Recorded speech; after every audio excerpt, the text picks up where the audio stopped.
semua adalah ungkapan rasa, pikiran atas kondisi yang sekarang terjadi.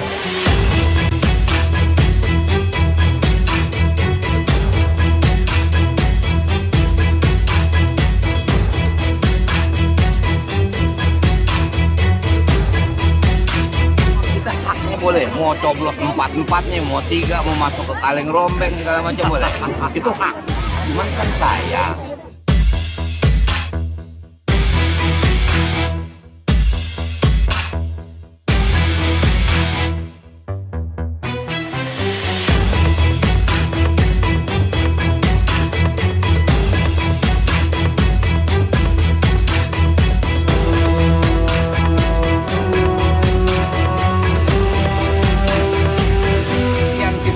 adalah apa sih yang kira-kira ditawarkan agar rakyat Jakarta itu lebih bahagia? Wow, intens sekali ya. Aduh, ngelihat apa ya, respon dari paslon lain tuh juga kayaknya kesel ya pasti ya. Kalau misalnya ngajak nyoblos semuanya tuh ngeri juga ya, Dok. Hilang dong suaranya. Iya, kita ke Detik News yang selalu that's what I need. Wah. Bisa juga masuknya. Ada Tiara dari Detik News di sini. Halo, Detik Tiara. Tiara. Tadi kita disuruh sama produser nanti panggil Tiaranya gini ya, Tiara. Kenapa begitu kita nggak ngerti deh. Itu cuma ada di imajinasi beliau. Tiara, ini ada gerakan bawah tanah dari anak-anak Abah untuk mencoblos 3 paslon sekaligus katanya ngajakin. Ini ada apa? Kenapa ada pergolakan justru dari yang nggak ikutan? Oke, itu memang awalnya kan sempat ramai juga gitu ya di media sosial gitu. Dan ternyata keramaian media sosial itu ditangkap juga nih sama tim-timnya paslon gitu. Salah satunya waktu itu sempat dari salah satu tim saya, satu jubirnya dari Pramono Rano yang mengungkap ya memang ini ada nih gerakan seperti ini, kayak ajakan katanya dari pendukung Anies atau anak Abah ini gitu yang ngakunya Abah untuk udah kita coblos 3 paslon aja, nggak salah satu gitu. Jadi dari jubirnya Pramono Rano mungkin merasa ya ini jadi salah satu challenge untuk mereka gitu kan. Dan ya mungkin ini juga efek dari dinamika kemarin gitu ya. Memang kan dinamika Pilgub Jakarta kalau lihat ke belakang emang cepet gitu kan ya. Bagaimana tadinya Mas Anies sempat mau diusung siapa, lalu nggak jadi. Lalu sempat mau PDIP, sempat sama Bang Dul, Parno Karno, terus ternyata nggak jadi gitu. Jadi mungkin dinamika yang cepat itu lalu ya memunculkan itu tadi apa namanya komentar-komentar di media sosial, selentingan di media sosial. Walaupun kita belum tahu juga apa ya kenyataannya gimana atau isi hatinya seperti apa gitu kan, kita nggak tahu juga gitu ya. Bisa jadi kan ya siapapun gitu, orang politisi atau netizen ini ngomong apa di luar apa dalam hatinya apa kan nggak tahu juga. Nah tapi memang ya kondisi atau fenomena ini ditangkap oleh para tim ses juga ternyata, karena ya ini jadi salah satu challenge mereka, bukan cuma challenge meyakinkan untuk memilih saya dibandingkan calon yang lain, tapi muncul ada kayak ini ajakan ya udah pilih semua gitu. Jadinya kan kalau pilih semua itu suaranya nggak sah jadinya gitu. Tapi gerakan anak-anak Abah ini memang hanya di sosial media aja. Quote and quote tapi ya, karena kita belum tahu ini sebenarnya beneran anak Abah itu beneran anak Abah Baba atau anak Bunda. Ini peri kecil ayah. Iya. Tahu nggak? Tahu Kan? Oke, kita kembali ke anak-anak Abah. Ini penasarannya adalah ini kan gerakannya masih di sosial media aja ya Mbak ya. Ini apakah sudah ditelusuri mereka yang memang benar pendukung dari yang tidak ikut mencalonkan, which is itu identik dengan Anies Baswedan, ataukah seperti apa? Nah mungkin ya apa namanya, itu tergantung ke masing-masingnya juga gitu ya. Tapi kalau dari Mas Aniesnya sendiri udah sempat ngomong juga gitu kan ya, udah sempat ditanya juga komentarnya oleh wartawan, gimana nih muncul fenomena seperti ini atau selentingan di media sosial seperti ini gitu. Kalau dari Pak Anies sendiri jawabannya ya ini hak konstitusi gitu kan, hak konstitusi harus dihormati gitu, harus dihargai gitu kan. Dan Pak Anies bilangnya ya mungkin ini ya ungkapan rasa atau ya kondisi gitu dari saat ini. Dan kalau dari Pak Anies sendiri ya sikapnya itu menghormati gitu. Tapi ya ada juga kan komentar-komentar terutama dari paslon yang berlaga kayak misalnya Bang Rano Dul Karno nih ya, ya. Rano Karno bilangnya nanti nyesel loh gitu, ntar nyesel. Karena kan memang ya pemilihan ini kan 5 tahun sekali gitu ya. Dan mungkin sekarang kan sebenarnya masih ada waktu. Bahkan sekarang masa kampanye belum mulai kan. Belum penetapan gitu, masa kampanye belum mulai gitu. Apa namanya? Masih ada waktu untuk mengenal si calon-calon ini, paslonnya orang kayak apa, programnya apa, atau misalnya nanti bayangannya untuk Jakarta seperti apa gitu kan. Ya kalau mengutipnya Bang Dul gitu kan ya emang benar semuanya itu haknya, mau coblos 1, coblos 3-3-nya, mau terus apa namanya nggak diapa-apain gitu. Tapi kan sayang gitu katanya Bang Dul kan. Kan ini milihnya buat kita gitu. Nah, kalau misalnya kayak gitu kan berarti kita membuang suara kita gitu. Jangan sampai nyeselnya belakangan gitu. Malah misalkan ternyata mau ini 3 paslon ternyata yang kepilih calon yang kita lebih nggak mau misalnya gitu kan, nggak tahu gimana jadinya. Kalau gitu pesannya kalau Bang Dul bilangnya nanti nyesel gitu. Tapi gerakan ini sudah mulai mengganggu nggak sih Mbak dari berbagai sisi ya, kalau dilihat sudah mulai ini nggak sih mengganggu? Mungkin ini kali ya, mungkin kalau buat ke tiap tim itu jadi apa tadi namanya, perlu menyusun strategi lagi mungkin mereka gitu kan. Bagaimana meyakinkan pemilih bukan cuma untuk milih mereka, milih calonnya, tapi untuk milih gitu. Memang untuk milih, beneran untuk ikut partisipatif di dalam hal beneran milih salah menggunakan satu suaranya. suaranya gitu. Mungkin itu jadi tantangan gitu kan. Kalau dari ini juga tokoh-tokoh kan juga udah beberapa bersuara gitu kan.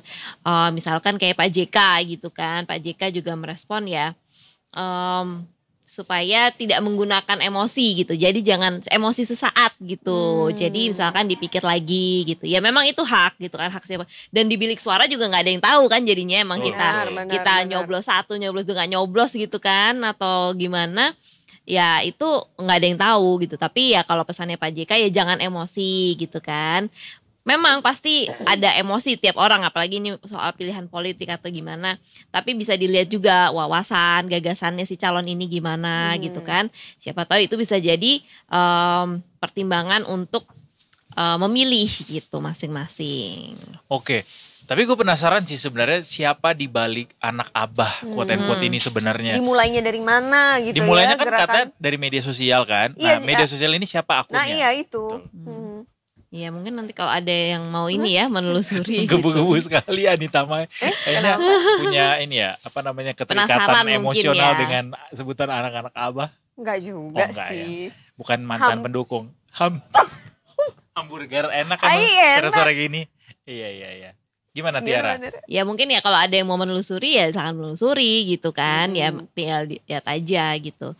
Kalian kalau misalkan ini kita melihat komentar lagi gitu kan ya, dari KPU pun juga udah sempat ditanya gimana. Karena kan misalkan ada yang bilang kan ada nih misalkan aturan soal kalau ngajak katanya kalau ngajak golput bisa dipidana gitu kan. Betul. Nah KPU udah sempat menanggapi nih gitu kan bahwa kalau misalkan aspirasi gitu ya, misalnya sebatas aspirasi tadi mau gue mau golput aja lah gitu, gue mau nusuk 3 paslon mau gue misalnya rusak gitu misalnya gitu.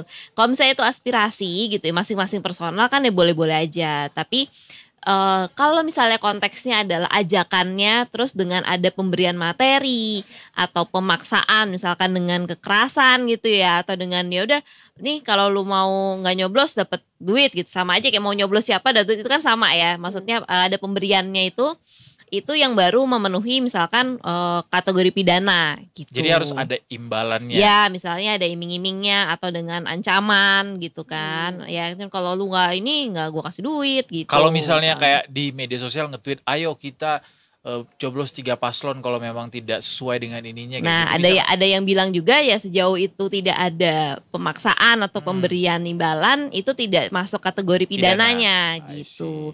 Tapi tentu saja ya KPU ya sebagai penyelenggara pemilunya ya tentu saja dia mengkampennya adalah supaya orang ikut mencoblos, menyalurkan hak suara dengan ya cara yang benar gitu ya. Pasti KPU sebagai penyelenggara akan encourage-nya untuk itu. Oke, dan yang jadi mungkin bisa diluruskan kali ya ke masyarakat ketika gerakan ini akhirnya langgeng terjadi di masyarakat, kita sebagai masyarakat yang akan menerima nanti hasilnya itu statusnya adalah sebagai korban juga pada akhirnya atau gimana Tiara? Ya pasti akan berefek ya ke masyarakatnya juga gitu kan. Nantinya kan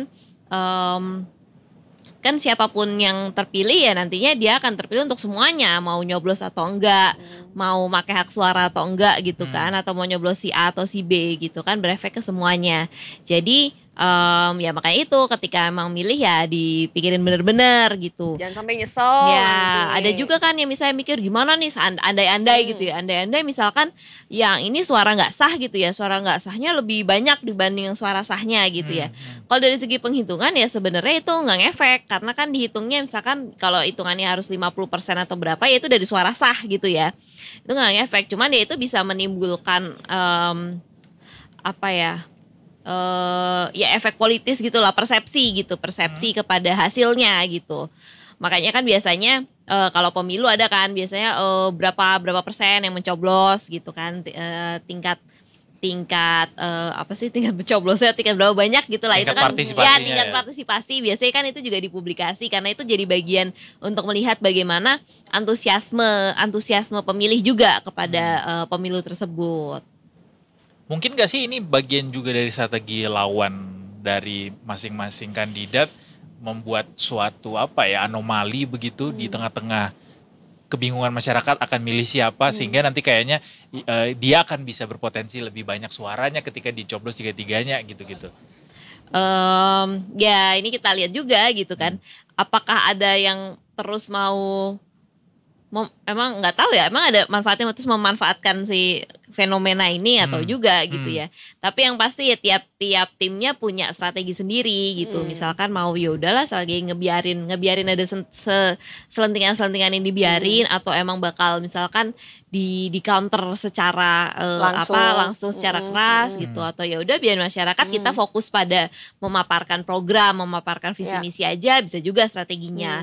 Atau strateginya ya memperlihatkan kalau sayang gitu kalau nggak nyoblos, gitu kan. Ya masing-masing gimana. Tapi ya memang ini menjadi satu fenomena juga gitu kan. Gimana ketika ada calon yang nggak berlaga, ini kan berarti membuktikan ada bahwa ada suara dari Pak Anies, berarti suara calon yang berlaga ini yang menjadi rebutan gitu, menjadi rebutan untuk calon yang berlaga gitu. Betul. Dan memang sekarang kan juga cukup kelihatan gitu, misalkan kemarin sempat kayak Pak Pramono dan Pak Rano waktu CFD terus foto sama Mas Anies gitu kan gitu, atau misalkan bahwa calon-calon nih ya pastinya mereka bilangnya kan kita juga akan silaturahmi sama Pak Anies sebagai gubernur sebelumnya gitu. Ya memang kan Pak Anies juga di pilgub yang sebelumnya kan suaranya ya juga menangnya cukup tinggi, dan di saat pilpres juga di Jakarta juga suaranya lumayan gitu. Jadi kan maksudnya ya nggak bisa dipungkiri ada suara pendukung Pak Anies yang mungkin akan jadi rebutan, diraup gitu oleh dari pasangan-pasangan pilgub Jakarta sekarang. Nah gimana, mungkin apakah mereka akan mencoba mencari cara untuk merebut suara itu atau enggak, nah atau juga gitu. Tapi kalau dipikir-pikir pihak yang paling diuntungkan siapa ya dengan adanya kondisi seperti ini?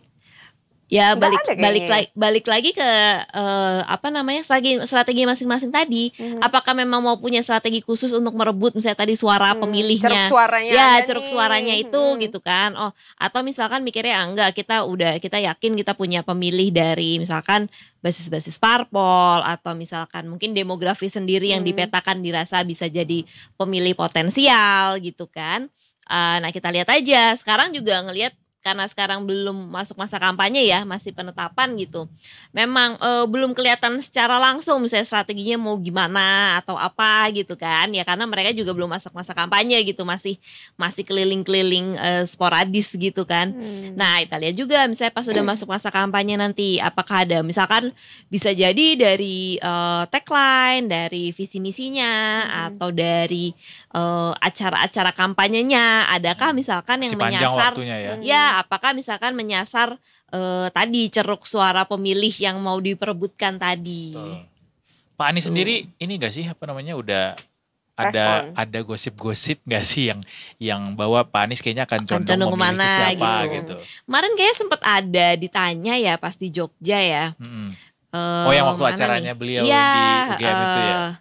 Apa ya jawabannya? Baru Sudah ada lihat yang sekilas. dekatin. Iya, baru ngelihat sekilas tapi nggak ini nih belum diklik ketahuan, belum diklik. Sempet Karena ada memang itu yang komentar kok. iya, itu yang jadi jadi bikin- ditunggu gitu kan. Pak Anies kemana nih gitu kan? Betul. Apakah kalau Pak Anies kesini pendukungnya semua akan ikut gitu kan? Nah itu juga yang perlu dipetakan juga gitu. Apakah sudah pasti misalnya Pak Anies dukung siapa atau Pak Anies ketemu siapa berarti kode apa gitu misalkan berarti pendukungnya langsung ngikut gitu. Atau misalkan ya ternyata pendukungnya bisa jadi ya beda-beda Iya, gitu. iya. Tergantung masing-masing gitu. Oh ya memang saya dulu dukung Pak Anies waktu pilgub sebelumnya. Kalau sekarang saya jadinya mau nyoblos yang ini yang satu Betul. beda lagi mau nyoblos yang ini, yang satu beda lagi gue nggak usah nyoblos gitu. Bisa jadi beda-beda juga. Jadi di situ mungkin yang menarik kalau misalkan nanti sudah ada survei-survei gitu ya misalkan. apakah pendukung Anies Nah, akan pasti condong biasanya kemana harusnya gitu ya. itu di pemetaan survei akan kelihatan itu. Misalkan sekarang udah karena udah fix calonnya gitu ya, udah bisa dilihat elektabilitasnya bandingin, habis itu ngelihat dari pemilih Anies di Pilgub kemarin akan mencoblos siapa yang di Ya. sekarang. Nah, di situ kita lihat petanya kayak apa. Benar-benar karena dengan ceruk suara Pak Anies yang cukup besar untuk bisa dijadikan senjata, mestinya para parpol akan berusaha ya untuk bisa mendekati Pak Anies supaya bisa Benar. jadi dukungan tambahan gitu untuk Ya. suara-suara paslon Tapi juga mereka. bisa dilihat strateginya gitu. Apakah misalkan kayak Pak RK yang memang ini dari awal Kimples gitu kan ya. Awalnya kan ya memang tadinya Kimples juga isinya ada parpol yang tadinya mengusung Anies lalu nggak jadi Betul. gitu kan. Apakah ketika terus jadinya mau merebut suara pendukung Anies jadinya itu sejalan atau kontraproduktif gitu kan. Jadi pasti mereka juga melihat itu lagi gitu kan. Jadi pilkada tidak selesai serunya ketika Pak Anies tidak Ikutan. ikut ya, justru malah tambah seru mengingat siapa kira-kira yang akan maksudnya kemana kira-kira ceruk pendukung suaranya Pak Anies akan berlabuh gitu kan, 1, 2 atau 3. Atau kita belum lihat juga nih karena kita juga masih nunggu survei setelah calonnya fix ini kan gitu. Itu juga yang menentukan ya. Siapa tahu memang ya sebenarnya calon-calon ini juga punya Tempat di masyarakat. Iya, punya suara punya tempat di masyarakat sendiri gitu kan. Kayak kita misalkan tahu ya mungkin kan siapa tahu Pak RK walaupun basisnya Jawa Barat, tapi ada juga yang misalkan ceruk-ceruk tergantung demografinya gitu kan di Jakarta bagaimana. Atau misalkan dari parpol pendukung, bisa jadi kan saya kader parpol atau memang yang simpatisan parpol yang terus sekarang mengusung Pak RK jadinya pendukungnya pasti akan ngevote Pak RK siapa tahu, atau yang PDIP gitu kan. PDIP juga punya suara cukup tinggi di Jakarta kan. PDIP juga punya suara cukup tinggi di Jakarta dan sekarang punya calon sendiri. Nah, seberapa kuat gitu kan calonnya PDIP nih Pramono sama Parano gitu kan ya. Apakah itu jadi angin kuat ataukah jangan-jangan misalkan gitu bisa ngelihat kita misalkan ada suara tadinya pemilih Nasdem banyak kan suara nyoblos siapa kita bisa lihat kalau di surveinya juga ngecek ya. itu ya. Atau misalkan pemilih PDIP solid semua ke Pramono Rano nggak gitu, pemilih PKS gimana nih gitu kan setelah nggak jadi ngusung Anies soalnya kayak gitu. Kapan sih survei terbaru akan keluar kira-kira Tiara? Moga-moga nggak lama ya. Setelah penetapan ya? Bisa jadi setelah, bisa jadi sebelum karena ini udah mulai ada survei tadi Pilgub Jabar. Nah, mulai muncul gitu kan udah ada survei? Udah ada. Jateng kemarin udah ada beberapa yang melakukan survei. Nah, kita lihat apakah berikutnya ada Pilgub Jakarta juga, kita tunggu aja. Mungkin sih sebelum penetapan minggu depan ya. Minggu depan mungkin sebelum penetapan pekan depan ini ada momen-momen survei gitu kan. Atau biasanya pas mulai kampanye itu. Oke, mari kita nantikan bersama ya either sebelum penetapan atau setelah sama-sama menarik pokoknya ketika survei itu nanti diluncurkan yang terbaru ya, kira-kira akan seperti apa masyarakat menilai nama-nama baru ini. Terima kasih banyak Tiara. Sama.